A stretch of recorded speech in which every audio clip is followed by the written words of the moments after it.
Powerscourt steps.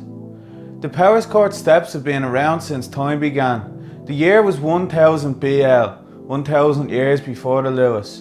Back at the beginning of the Powerscourt steps, there was no Powerscourt, there was only steps that led to nowhere.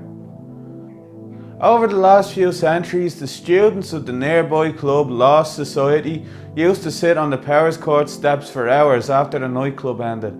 A strange phenomenon happened on the steps that made you lose your sense of direction, so you'd forget which way it was to the McDonald's on Grafton Street and also drop out of college. The students of Lost Society loved these steps so much that even when the nightclub shut its doors completely, they never left. Some believed the true purpose of the steps was to act as a safety net for the emos who migrated from Central Bank and needed to find a new home within a 2-kilometre radius of Asha. An interesting factoid about the Powerscourt steps is nobody who sits here has ever been in the building behind it, but reports suggest that it's just a giant square that has nothing in it. It's a Christmas decoration that Eamon de Valera bought for the Powerscourt steps to make it look like it wasn't a random staircase.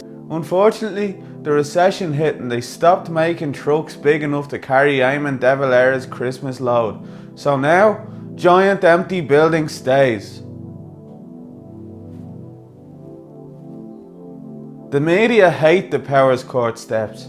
The government used the highest level of technology available to them to try to quell the power of the steps. They soaked it with a garden hose.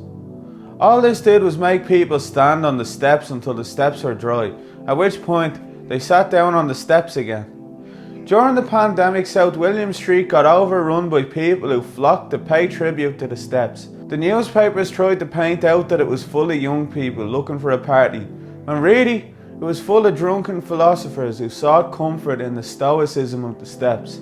Because the steps never had a bad day. The steps never judged. They were only there to support you, to hold you up when you were falling apart.